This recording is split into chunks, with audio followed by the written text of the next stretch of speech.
Excellencies, distinguished guests, ladies and gentlemen, a very good morning to all of you.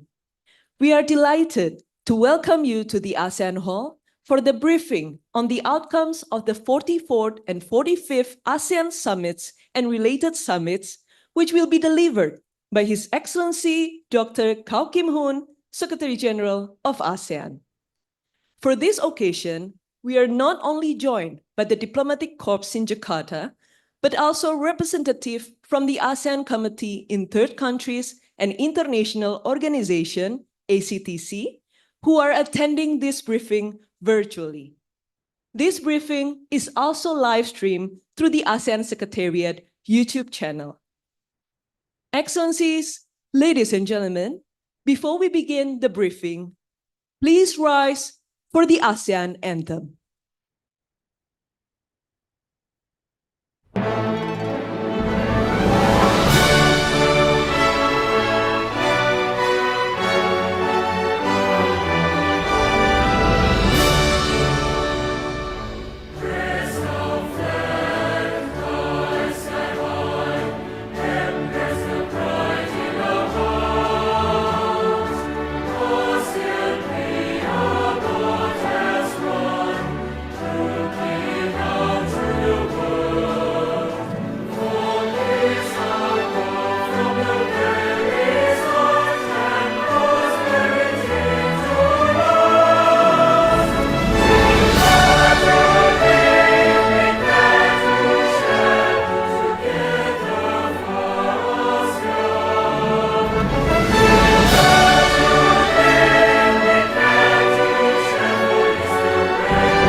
Please be seated.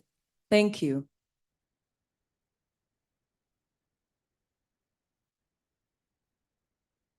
Excellencies, distinguished guests, ladies and gentlemen, without any further ado, we are honored to invite His Excellency Dr. Kau Kim Hoon, Secretary-General of ASEAN, to deliver his briefing.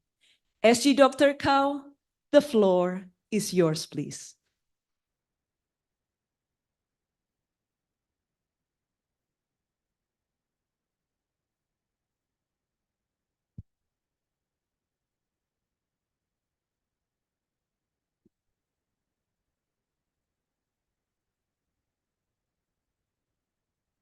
Your Excellencies,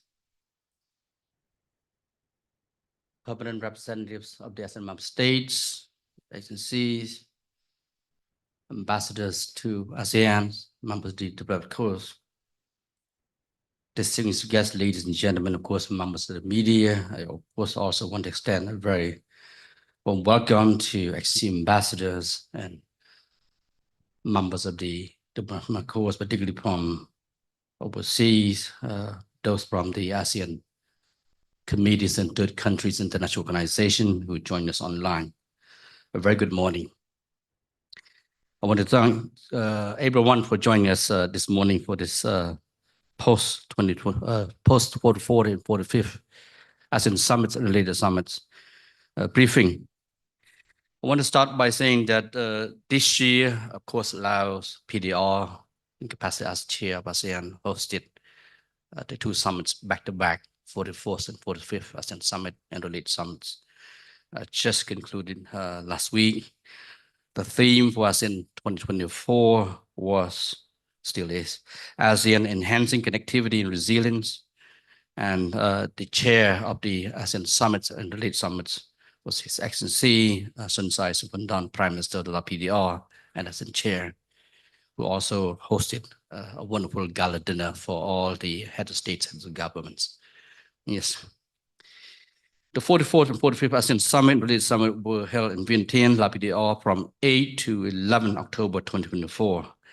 At this juncture, I wish to express my warmest congratulations to LAPDR, particularly His Excellency Sonsai Samphondon, Prime Minister of LAPDR and ASEAN Chair, for his very able chairmanship of the 44th and 45th ASEAN Summit Lead Summit, particularly the East Asia Summit, the ASEAN Plus 3 Summit, and of course, and other ASEAN +1 summit as well.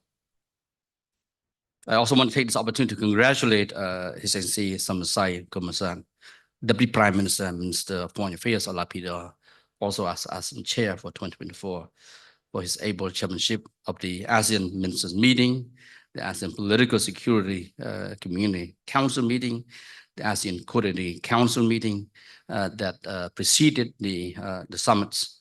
Lapida was also the country coordinator of ASEAN dialogue relations with Australia, starting from this year for the next 3 years. There were certainly 91 outcome documents that were adopted, noted, and issued during the summits. So again, the number of documents that were issued would demonstrate the active discussions and negotiations throughout the whole year. So these documents took so much of the efforts from all the ASEAN member states and certainly our dialogue partner countries. I'm sure many of our colleagues, permanent representatives, ambassador, spent a lot of time discussing at the various meetings in order to have this documents as I come. So I congratulate you also for your hard working. Overall, and having witnessed the meetings myself, I could share with you, Your Excellency, that the leaders indeed had in-depth and frank discussions as they took stock of the progress of the ASEAN community building and examined the emerging issues impacting ASEAN and the region. They also had robust discussions with their counterparts from ASEAN former partners. In addition, of course, beside the main meetings, there were many series, there were many bilateral meetings that took place. And in fact, the venue for the summits this year provided an excellent opportunity for member states of ASEAN, but of course also for our dialogue partners to have bilateral engagement, bilateral meetings with one another. And the series of meetings also demonstrated ASEAN's standing at the center of regional diplomacy, with ASEAN centrality firmly supported by our partners. And I can say based on the numbers that were received from the chair, we had 102 bilateral meetings. Again, this is what I call the work of bilateral diplomacy. There were a lot of meetings took place in this very short period of time, just about 3 days, from the 8 to 11. So leaders had their own bilateral engagements, which of course considered to be very much value-added diplomacy there. For myself, I had my own 8 bilateral meeting as well with the Secretary-General of the Trilateral Cooperation Secretariat and the Shanghai Cooperation Organization, with the World Bank, was the AIIB, the Foreign Minister of Luxembourg, and of course, and others. In addition, I had some immediate interview to share on the progress, the discussions of the meetings. So again, part of the public diplomacy as well. I want to stress that the whole 3 days of meetings gave our dialogue partners also the opportunity to engage with ASEAN member state directly with the leaders of ASEAN member state. But of course, also there were meetings between and among themselves as well on the sidelines of the summit. This certainly stands as a testament to ASEAN's convening power and our strategic value in this regard. Please allow me to share with you some key highlights of the series of meetings that were held last week. First, to briefly share with you some of the broad strokes of general key issues that were discussed during the 44th and 45th ASEAN summits. Second, of course, I will share with you the highlights and outcomes of the ASEAN Summit with our dialogue partners, and of course also finally I will give you some of what I believe are some of the key main general outcomes. So to provide the overall reading of the outcomes of the summits. But first on the 44th and 45th ASEAN Summit, the ASEAN leader expressed satisfaction with the good progress that has been made in the work towards the ASEAN Community Vision 2045. I think there's a lot of progress been made over the years, particularly this year. Not only the crafting of the ASEAN Community Vision 2045, but also the crafting of the 4 strategic plans that expect to be adopted by the leaders next year during the Malaysian ASEAN Chairmanship. So again, there was clearly a review, and to this end, leaders adopted the ASEAN Leaders Declaration on the development of strategic plans to implement the ASEAN Community Vision 2045. At the same time, the leaders tasked relevant officials to undertake a comprehensive assessment of the implementation of the current ASEAN Community Vision 2025, and as well as the blueprints, with a view to drawing some valuable lessons and best practices that they would need to feed into the development of the Community Vision 2045 and these strategic plans. So I think this is very important in terms of what are some of the practical lessons as we are now working on this long-term vision community. The ASEAN leader, of course, also emphasized the importance of ensuring that ASEAN remains to be the driving force in the evolving regional architecture, and highlighted that it is imperative for ASEAN to remain united amidst the current geopolitical shifts and geoeconomic trends. To this end, they also adopted the ASEAN Leaders Declaration on the ASEAN Outlook on the Indo-Pacific for the future-ready ASEAN and ASEAN Center regional architecture. The ASEAN leaders emphasized that the ASEAN Outlook on the Indo-Pacific provides a very important framework for ASEAN to engage its partners on the 4 priority areas of cooperation, basically maritime cooperation, connectivity, SDGs, economic and other areas of cooperation. The leaders also underscored the importance of ASEAN's centrality in shaping regional and global affairs.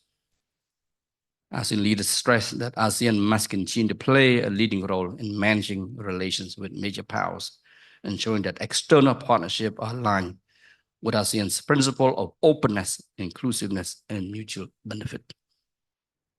ASEAN's ability to act as a neutral platform for dialogue and cooperation between competing global powers remains a key aspect of its external relations strategy. I want to share with you something that you probably no one would notice, but an observation that was shared with me by one of the senior official from the European Union, who shared with me that when he arrived at the airport in Vientiane, he saw 2 aircrafts packed side by side, the American aircraft and the Russian aircraft. And they said, this is something impossible to see in other parts of the world. So again, he shared something with me. So I just wanted to say this is being a neutral platform in our region here. Is that it's important that we have to continue to promote dialogue and diplomacy there. Solidarity among the Southeast Asian countries, of course, ASEAN member state, is a principle that underpins the eventual membership of Timor-Leste in ASEAN. To this end, the leaders reaffirmed their commitment to support Timor-Leste's integration to ASEAN. Noting the good progress made thus far in fulfilling what are laid out in the roadmap of Timor-Leste full membership in ASEAN, there is much optimism, okay, that Timor-Leste would soon become a full-fledged member of ASEAN. So there's a lot of work has been made, have been worked on by ASEAN member states, by Timor-Leste themselves, but of course with the support and cooperation from our external partners as well to support Timor-Leste. Singapore, in fact, pledged assistance through initiatives such as the Singapore Timor-Leste ASEAN Readiness Package, an initiative for ASEAN integration, for example, to support the integration of Timor-Leste. Malaysia highlighted its commitment to capacity building initiatives for Timor-Leste to support Timor-Leste integration to ASEAN as well. Timor-Leste themselves also gave voluntary financial contribution for the establishment of Timor-Leste unit within the ASEAN Secretariat. Of course, we have other dialogue partners, Australia and others, yes, to basically to make sure Timor-Leste is ready to become a full member of ASEAN. The ASEAN leaders also recognize that its infrastructure and energy links between ASEAN member states and, of course, and beyond are the bedrock of promoting connectivity across the ASEAN region. There is a strong commitment from the ASEAN leaders to enhance connectivity, including through the ASEAN Power Grid project. In fact, this was included in the chairman's statement that was discussed. This issue was raised. So again, connectivity is one of the key priorities under Lao Chairmanship. The leaders emphasize the potential of the region's digital economy in driving regional growth, but at the same time recognize there are challenges as well. In parallel, of course, therefore, with accelerating the negotiations for digital economy framework agreement, therefore, to enable seamless cross-border digital trade, fostering regional digital integration and competitiveness. It is equally important to further enhance the region's capacity to deal with cybersecurity threats, of course, in the region. Meanwhile, of course, keeping the region resilient amidst the risk posed by climate change is another important issue. The ASEAN leader underscored that building climate resilience and advancing disaster preparedness are key to safeguard economic growth, infrastructure, and food security in the region. So again, climate change is one of the priority issues discussed among the ASEAN leaders, but of course with the leaders of dialogue partner countries as well.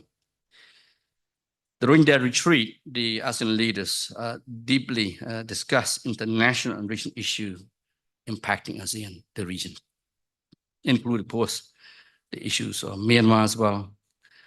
They examined deeply how best to move forward along a Myanmar-led process in dealing with the situation, emphasizing that Myanmar remains a member of the ASEAN family, and the fact that Myanmar sending off a non-political representative to the summit is one indication of Myanmar complying with the 5-point consensus. Okay, so you know very well that ASEAN has been taking this position. So started since January this year, and again in October, and some other meetings, Myanmar have been sending a non-political representative to some of these meetings. In their view, of course, a 5-point consensus is ASEAN's main reference in addressing the political situation in Myanmar. While mindful of slow progress regarding its implementation, it was acknowledged as put forward by the ASEAN chair that the 5-point consensus has not yet reached its full potential, and that should remain the guiding framework for ASEAN engagement with Myanmar. The leaders, of course, adopted a third review of the ASEAN Leaders Review and Decision on the implementation of the 5-point consensus, which provides a pathway forward for the continued effort and engagement with Myanmar. While noting the efforts of Special Envoy of the ASEAN Chair on Myanmar in facilitating both humanitarian assistance, access, and promoting dialogue among Myanmar political stakeholders, the prospect collaborative efforts of the Special Envoy of the ASEAN Chair and other special envoys, including that of the UN Special Envoy, was welcome. Okay. The ASEAN leaders acknowledged that the successful delivery of humanitarian aid to various parts of Myanmar, including most recently to Mon and Cayenne states in September, just last month, with the aim of reaching communities most in need, regardless of political affiliation. The leaders stressed that humanitarian response must be provided without discrimination to ensure all affected populations are supported, and call on Myanmar military authorities and, of course, opposition groups to cooperate and allow humanitarian aid to flow freely and without obstruction. Of course, leaders commended the pivotal role of the Center in facilitating and coordinating the humanitarian assistance in Myanmar. Also notably acknowledged the contribution by Thailand, underline the importance of regional solidarity in addressing the crisis. Thailand has been actively engaging in hosting displaced persons from Myanmar, particularly along the 2,400 kilometers shared border. ASEAN humanitarian efforts in Myanmar have been supported by international partners as well, such as the United Nations, the International Committee of the Red Cross, and other non-governmental organizations. Of course, also our partner countries. These partnerships aim to bolster ASEAN's capacity to provide effective assistance on the ground, particularly in areas where access is challenging due to the ongoing conflict. So again, I want to stress that we appreciate the support by our partners as well in supporting our efforts to support the people of Myanmar. Moving forward, there will be, of course, we have the informal consultations among LAPDR as current chair, Indonesia as the previous chair, and of course, Malaysia as incoming chair. Okay, we had the first informal consultation that took place in July this year. And moving forward, Thailand has agreed to host another consultation in December. So I think this is something that ASEAN is making a lot of efforts to move forward. Noting the rising tensions in areas like the South China Sea, the leaders stress the need and, of course, call for peaceful dispute resolution based on international law, particularly the 1982 UNCLOS. In fact, the several leaders emphasized the importance of freedom of navigation and no-flies in the South China Sea. And I think this is something that has been ongoing discussion. Given its strategic significance to global trade, ASEAN is fully committed to work, of course, with China to finalizing the COC by 2026. And leaders stress the importance of ensuring the security and stability of this vital trade route. Meanwhile, the leaders stress that geopolitical tensions, including the conflicts in Europe, the Middle East, are impacting not only ASEAN security, but also its economy as well. ASEAN's ability to navigate these tensions through dialogue and diplomacy is crucial. Moreover, the leaders stress the geopolitical tension, including that I mentioned already, is that in our area here, I think it's clearly that we continue to work with our partners. In addition, of course, the leaders condemn the violation of international law, particularly in the Middle East and Ukraine, and call for the consistent enforcement of international law, rejecting double standard applied by the major powers and different conflicts. They emphasize the respect for sovereignty and the peaceful resolution of disputes as a core principle for maintaining regional and global peace. ASEAN leaders stress that these principles must be upheld by all stakeholders, both within and outside the region. Let me move on quickly to the ASEAN Plus One Summit. I start first with China. I think the first one could go. The 27th ASEAN China Summit.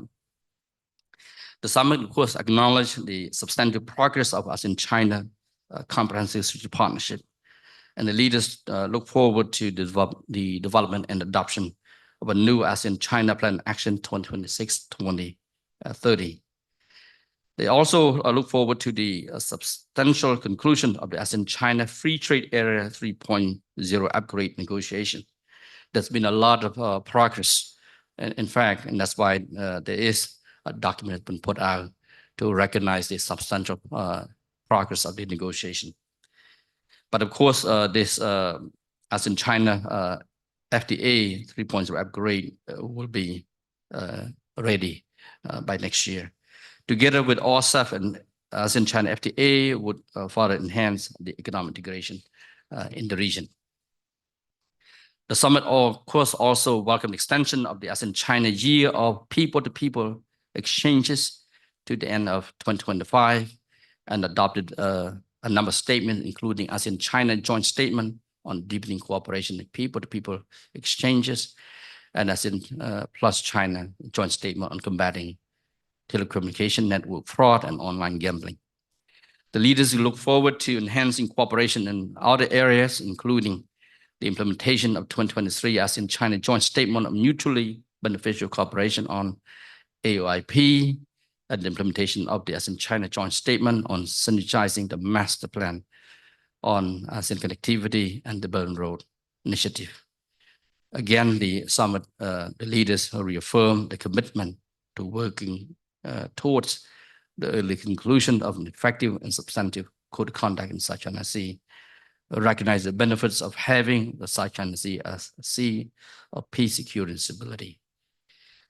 On the 25th ASEAN OK Summit, or Republic of Korea Summit, with the 2024 being the 35th anniversary of the ASEAN OK dialogue relations, the leaders of ASEAN and OK agree for the relations to be elevated to a comprehensive security partnership.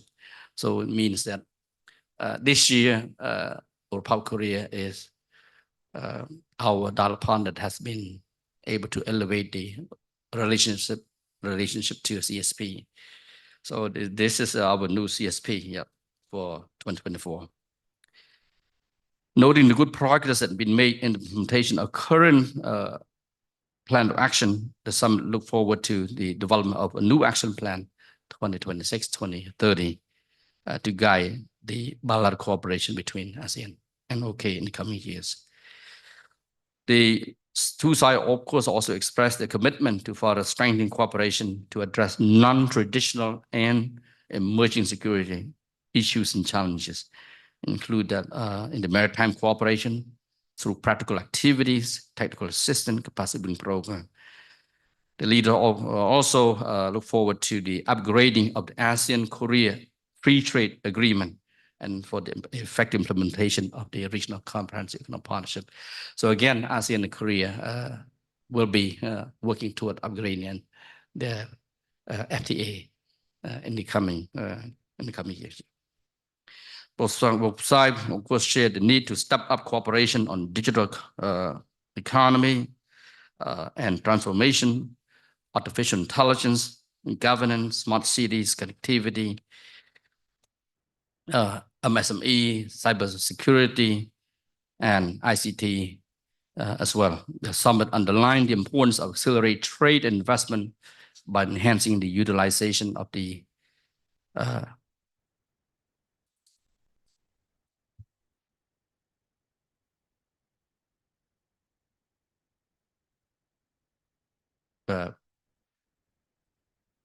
between ASEAN and Japan Comprehensive Economic Partnership Agreement and effective implementation of the RCEP.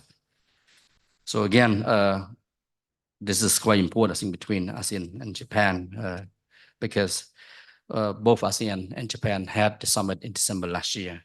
And this year, basically, the work on the implementation.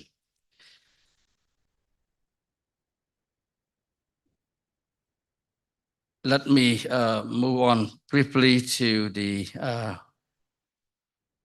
ASEAN-Australia Summit. The leaders of ASEAN-Australia recall the successful convening of the special summit to commemorate the 50th anniversary of the dialogue relations in Melbourne earlier this year, in March this year. They expressed satisfaction to the good progress that has been made in realizing the ASEAN-Australia CSP,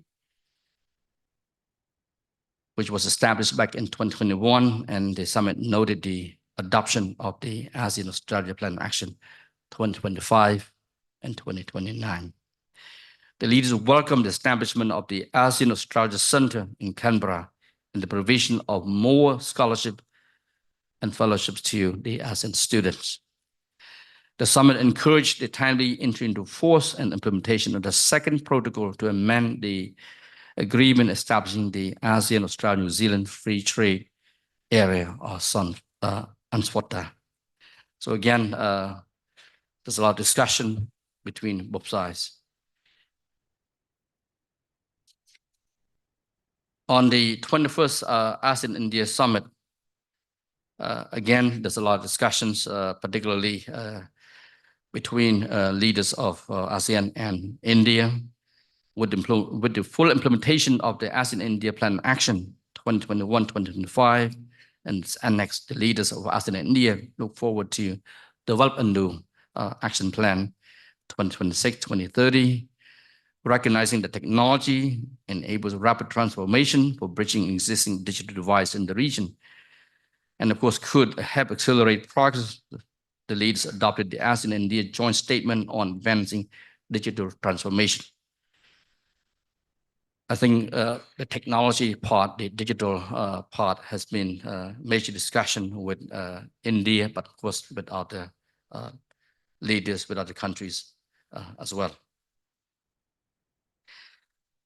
Also, the leaders noted the adoption of the rules procedure of the ASEAN-India Fund for Digital Future, which will provide funding support for the implementation of cooperation programs or projects related to ASEAN-India digital cooperation. The leaders, of course, reaffirmed their commitment to enhancing trade and investment through the implementation of ASEAN-India Free Trade Area and the expeditious review of the ASEAN-India Trade and Goods Agreement with the aim of completing it by next year, as proposed by India. Again, Excellency, ladies and gentlemen, India is one of our partners that we have with FTA, and there is a need to review and, of course, to ensure that the FTA will continue to be relevant to our business community.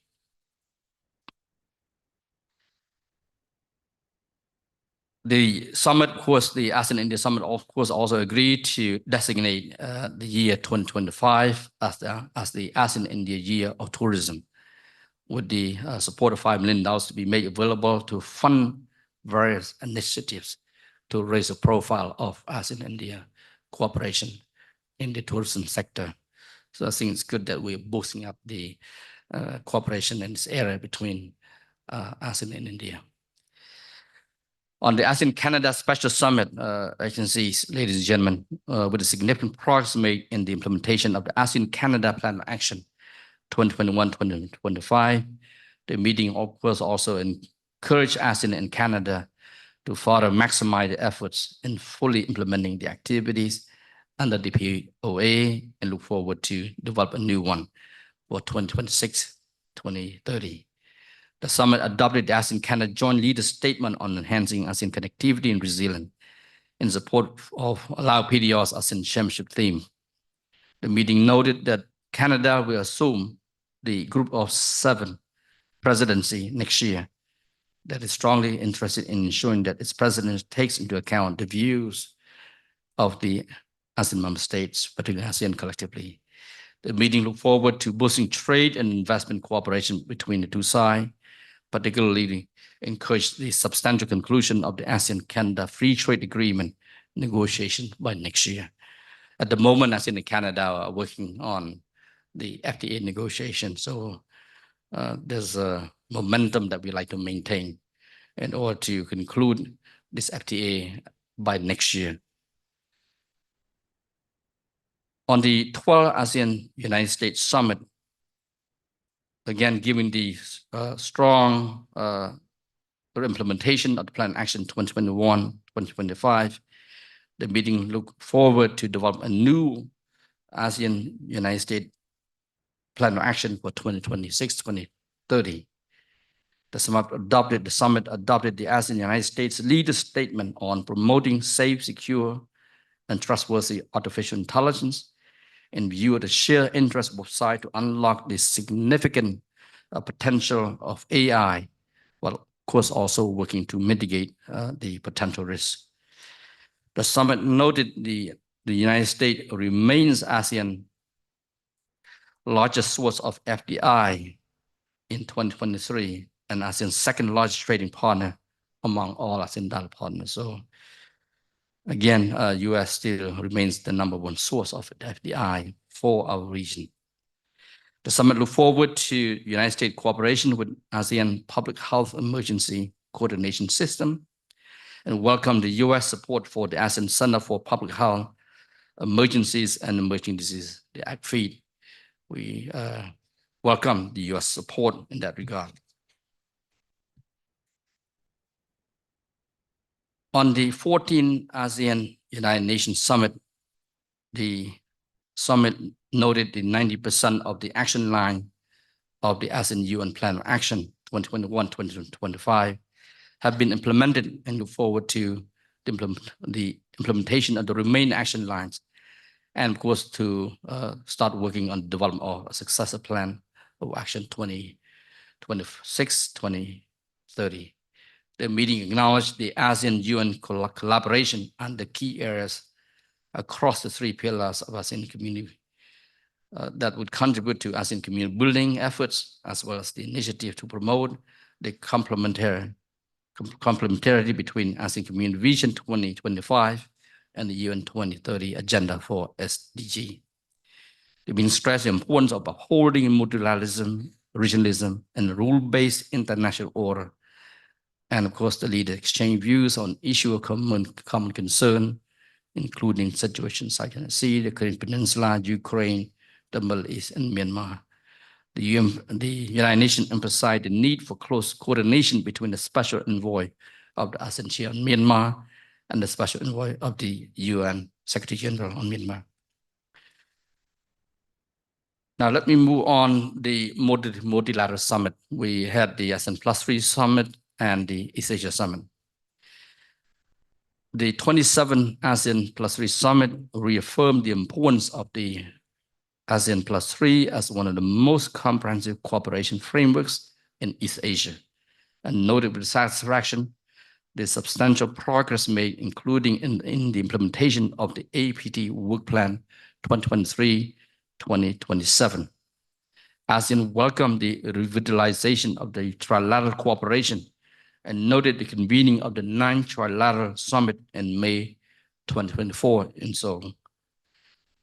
The ASEAN +3 Summit is committed to further strengthen ASEAN +3 cooperation and the ASEAN +3 mechanisms to prepare for future crises and address non-traditional security threats such as climate change, cyber threats, pandemic, and energy security. Such APT mechanisms include Chiang Mai Initiative Multilateralization, CMIM, ASEAN +3 Macroeconomic Research Office, AMRO, ASEAN +3 Asian Bond Markets Initiative, ABMI, and ASEAN +3 Emergency Rights Reserve, after.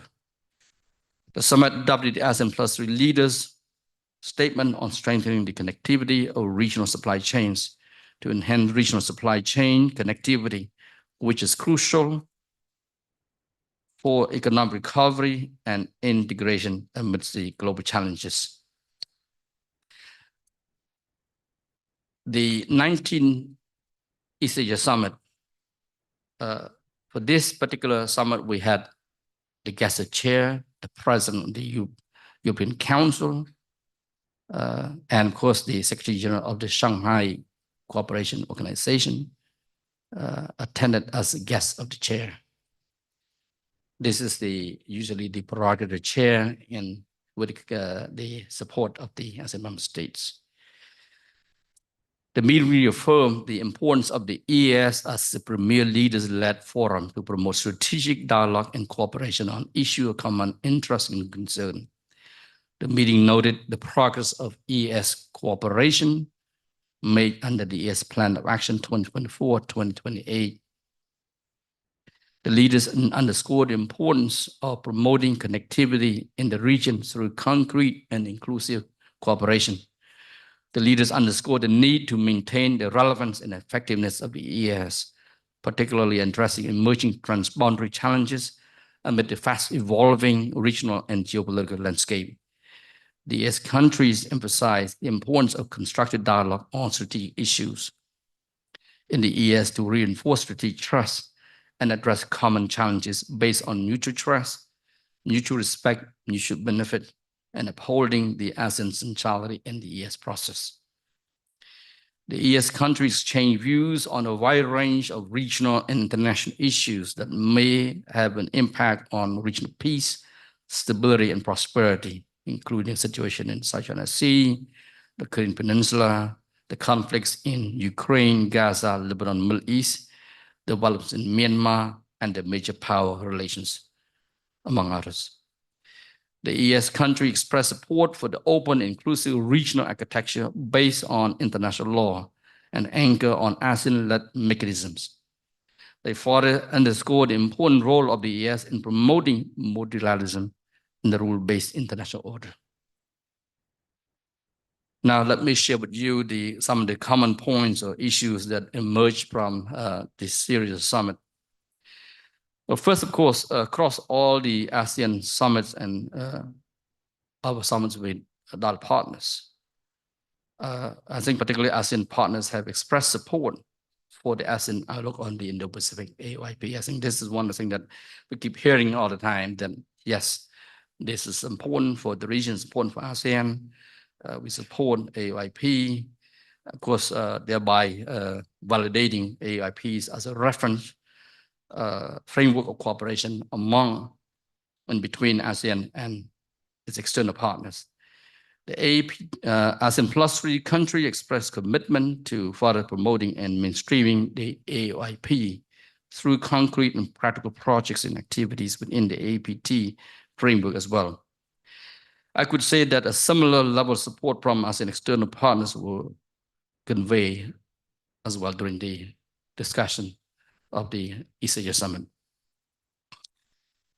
Second, of course, the leaders of ASEAN and ASEAN dialogue partners or external partners have stressed the imperative of transforming or transitioning to clean energy. So clean energy is another sector that have been raised again across the various summits.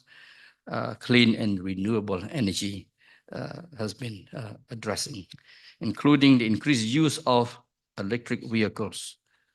Such transition to clean energy sources could also contribute to mitigating climate change, the effects of which are expected to impact the ASEAN community and, of course, the region.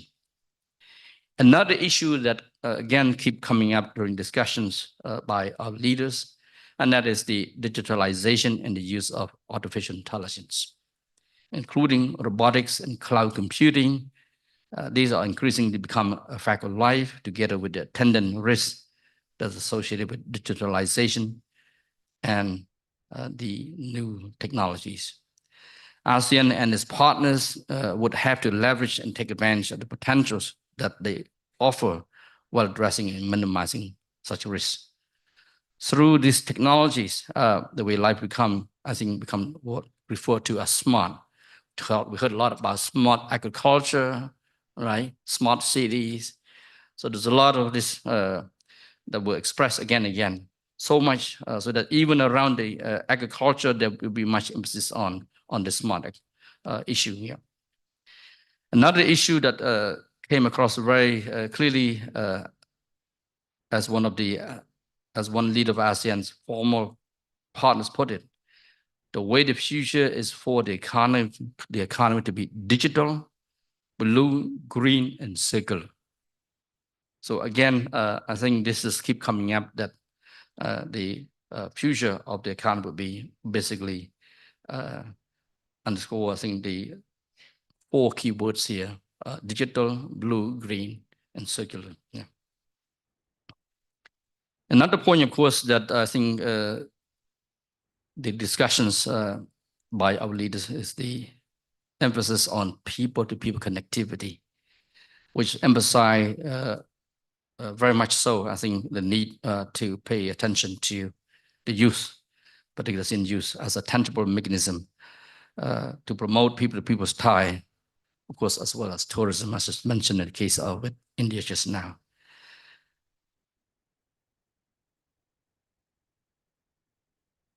In the discussions throughout particularly ASEAN Plus 3 and ASEAN Plus 1 summits, there was a lot of discussion that refer the importance of leveraging the regional comprehensive economic partnership, which was highlighted by the leaders, that upgrading relevant FTAs complement the regional arrangements and vice versa. So again, there's discussions on how to upgrade bilateral FTAs as well.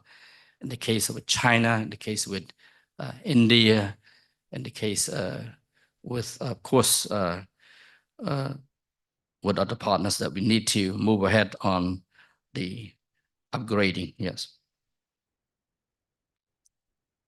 In terms of the ASEAN external relations, overall, let me say 4 major developments during the summit as follows. First, of course, the elevation of the ASEAN Republic Korea relations to CSP, making OK the 6th CSP of ASEAN, after China and Australia in 2021, India and the US 2022, and Japan in 2023. Second, of course, the holding of the ASEAN Special Summit this year is the 3rd consecutive time that ASEAN had convened the special summit with Canada. Of course, Canada has expressed a strong interest, very strong interest in expanding and deepening cooperation with ASEAN. The signing of the instrument of accession to the Treaty of Amity and Cooperation in Southeast Asia by Grand Duchy of Luxembourg, bringing the TAC high contracting parties to 55. The total number of high contract parties that we have now.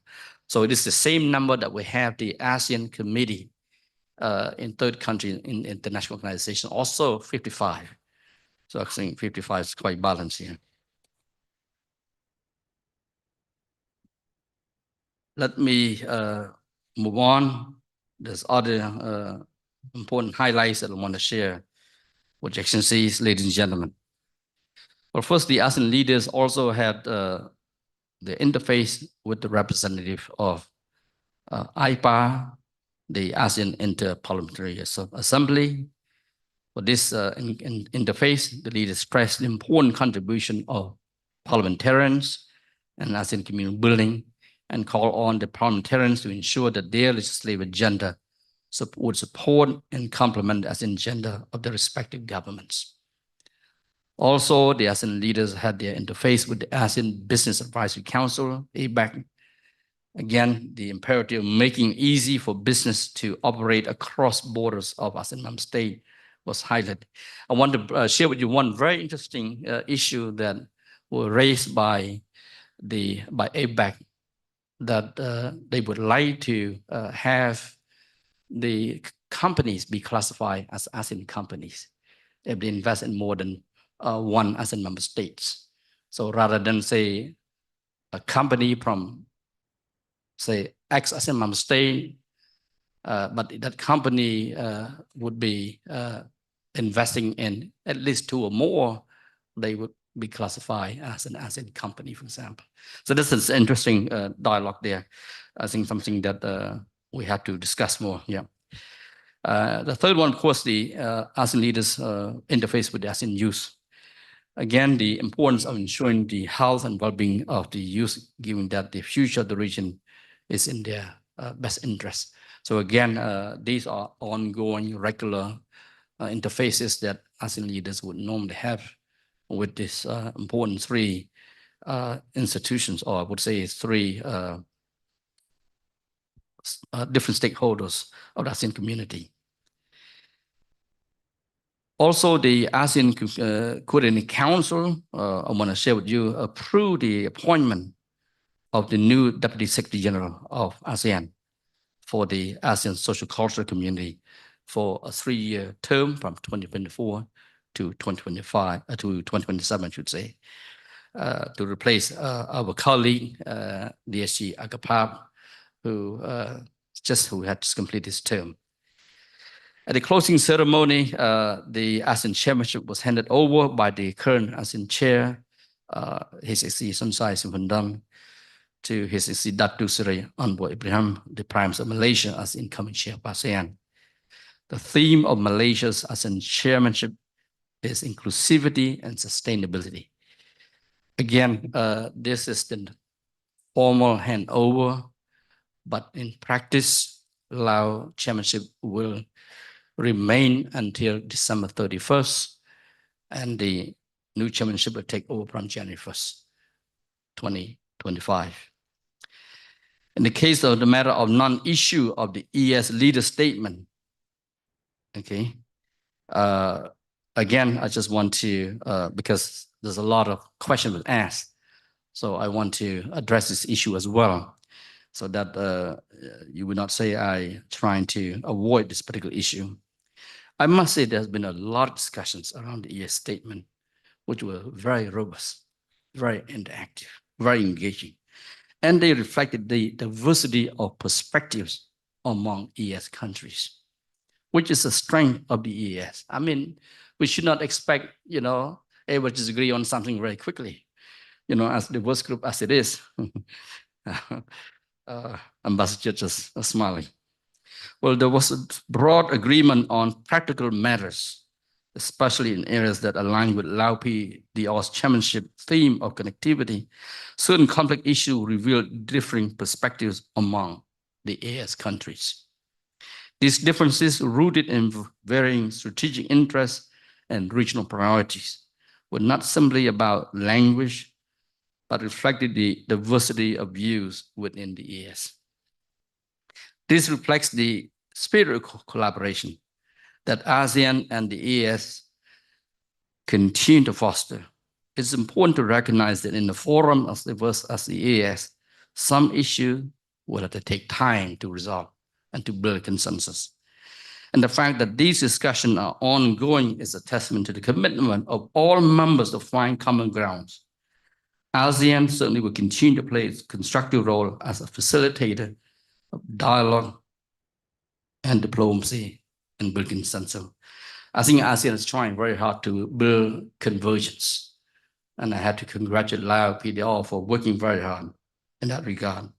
And we are confident that future discussion will build on the progress made within this year. So this is would basically conclude more or less of my briefing. It's a bit long, but I want to make sure that you have everything. You spent the time to be here with us this morning. I want to give you everything I can say. I think this year went into beginning of the year, it's a little bit, people say a little bit quiet. But then as the first meeting took off, the first ministry meeting took off in Laos was the meeting of the ASEAN tourism ministers. Back to back, followed by the retreat of ASEAN foreign ministers. From there on, it took off quite well. A lot of discussions, a lot of meetings took place in Lao PDR in different cities. But of course, some of the meetings took place in other ASEAN member states, as well in our dialogue partner countries. Okay, there was a lot of meetings in the broader context. So with that, I thank you. I welcome any questions you may have. Thank you very much.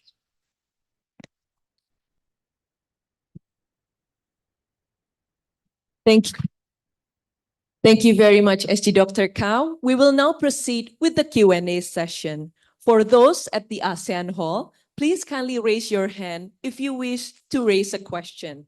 For the ACTC participant, please submit your question to the chat feature in the Zoom platform. Kindly state your name, institution, and the question. Due to the time constraint, we will take the first round of questions from the floor, please.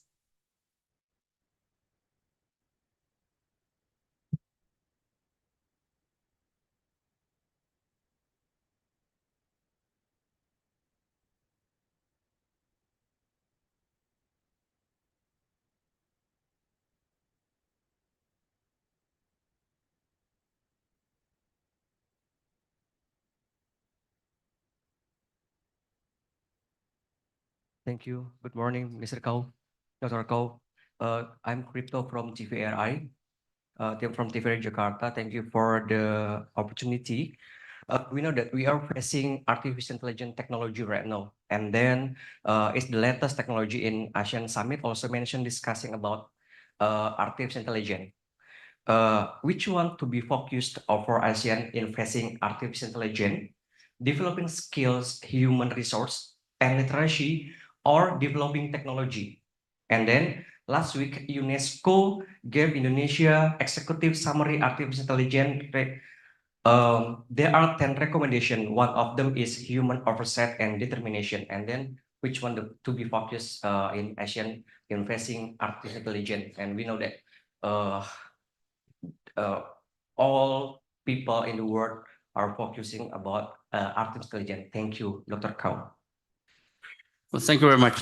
This is an issue that was raised and discussed by our leaders, but I want to share with you the work on AI. In fact, in ASEAN, we have two important mechanisms that are in the work. They've been working together. One, of course, the ASEAN Digital Ministers Meeting and the ASEAN Digital Senior Official Meeting. So this particular mechanism, they leading on governance, on ethics. So the broader issues, they've been meeting already and they able to discuss and come up with the code of ethics for AI for ASEAN. The other ASEAN mechanism is the ASEAN Ministry Meeting on Science, Technology, and Innovation, called MSTI. So for MSTI and of course for COSTI, the senior official level, they are focused more on the downstream of AI. Again, this I'm talking about at the ASEAN level, but AI cut across all the different sectors and pillars of ASEAN community. And that's why we have two important mechanisms ASEAN are laying the groundwork for coordination across the ASEAN pillars and ASEAN sectors of cooperation. I think in moving forward, there are certain areas that are overlapping between these two mechanisms. So for the overlapping, we need to build synergies and cooperation. At the end of the day, of course, we have to work to take advantage of AI. And that's why for the ASEAN current negotiations on the DIFA agreement, the Digital Economic Frame Agreement, a lot of emphasis on AI, of course, on how to take advantage of it, but at the same time, how this will be able to advance ASEAN economy. I believe this is an all-evolving issue. It's not static, it's very much evolving right now. So I think we have to mobilize the work by the different sectors that they directly have an interest or directly have an impact. So the leaders, of course, will continue to give priority to this issue as our minister will continue to review and discuss and see how we can take advantage of AI, particularly in our engagement with the with not only the private sector, but with the companies. I think certainly, of course, based on the ongoing discussions and a lot of things we do right now is based on AI. Okay, Google, right? You do a translation, Google translation, that's AI. You do a search on Google, that's AI, right? So there's a lot of things right now we don't really know that we're using already. But the whole issue here, of course, is that how ASEAN will be able to work together among the member state, and later will be with Timor State, and to work directly to support, particularly digital skills capacity building for our people who will have to take advantage. Of course, all at the same time have this link up with the MSME to make sure that the digital and AI will be able to contribute, make the positive contribution to the different stakeholders in ASEAN, include those MSME. Thank you. Thank you very much, SG Dr. Kau. May we open the floor for another round of questions, please?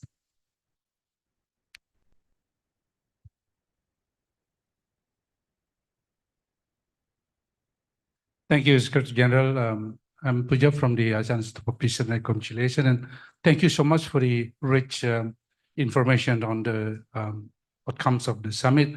Only one issue that probably I miss, I'm not so sure whether I miss it or I didn't hear it on one issue, which is on the gender perspective.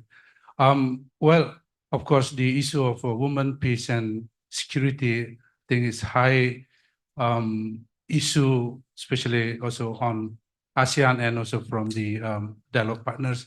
I'm not so sure whether the issue on gender perspective also become a focus of the leaders. I heard about the youth, but not on the women, peace, and security. Thank you so much, Secretary. Yeah. Well, of course, in ASEAN, the issue of gender cut across the different sectors and pillars of the ASEAN community. I mentioned youth in particular here because they were youth representatives that had the interface dialogue with our leaders.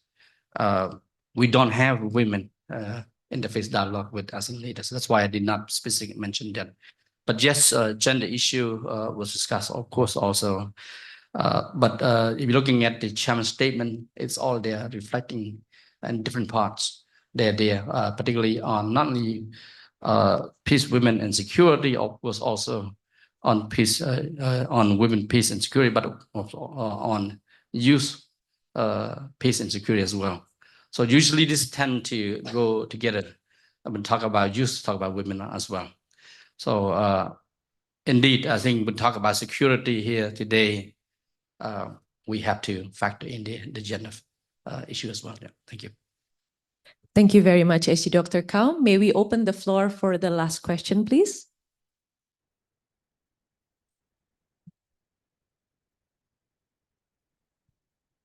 Good morning, Secretary-General Kao. Reza from Southeast, good news from Southeast Asia. My only question was, it's quite good to learn that Myanmar sends its delegates to the summit for the first time in years. My question is now how ASEAN as an association gives the opportunity to the country to sort of quote unquote stabilize the situation, and also is it possible to, by giving them leadership, the ASEAN leadership, help stabilize the country in general? Thank you. Well, thank you very much. Again, on the 5-point consensus that the leaders reaffirmed after they made the third review and issue a clear statement there on the way forward. Number one, of course, you can see that ASEAN is intensifying the dialogue, particularly bringing together different stakeholders. The informal consultation of the current, previous, and incoming chairs. This is something that was not been possible way back until this year. So this is very concrete that we are working together to ensure that we pay attention priority to Myanmar, because Myanmar is still an ASEAN member. So it's important to promote inclusive political dialogue at several levels. One, of course, includes dialogue among the current chair, former chair, and the previous chair, and open to other ASEAN member states that may be of interest to engage in this consultation. So that's one, I think that has been quite significant. Second, of course, the intensity of diplomatic engagement by the Special Envoy ASEAN chair on Myanmar with the different stakeholders with Myanmar. So that's another level that we've seen this year under Lao PDOS Chairmanship, particularly Special Envoy Lung Gao. Another level, of course, we see is that the efforts been made to scale up the humanitarian assistance to Myanmar, to the people that have been affected. I think there's a lot of support. That's why the AHA Center has been playing a critical role in reaching out and distributing assistance, working in partnership, particularly with our international partnership. Now, of course, you heard already that there will be more engagement between the Special Envoy ASEAN chair on Myanmar and the UN Secretary-General Special Envoy on Myanmar. So that's another level of engagement. Clearly, I think the fact that like you said, that Myanmar has finally sent a non-political representative. The fact Myanmar did not send previously. So this is a recognition of the 5-point consensus. And I think that's how we will continue to engage with Myanmar. I think without ASEAN, we don't know how the situation in Myanmar would have evolved, frankly speaking. But the fact that ASEAN has been quite active from the very beginning.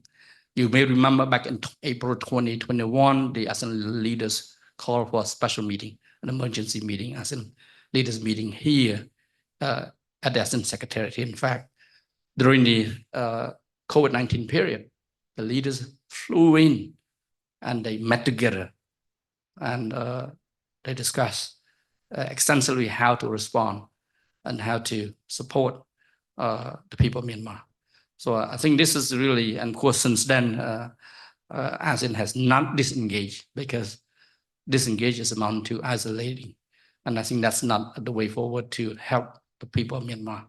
So that's why ASEAN decision was to stay engaged with Myanmar. We have to help the people of Myanmar, and who should not be penalized as such by the situation. And we have to stay engaged there. Thank you. Thank you very much, SG Dr. Kao, for the comprehensive briefing and views today. Excellencies, distinguished guests, ladies and gentlemen, this marks the end of our briefing on the outcomes of the 44th and 45th ASEAN summits and related summits. Thank you very much for your participation and have a good day.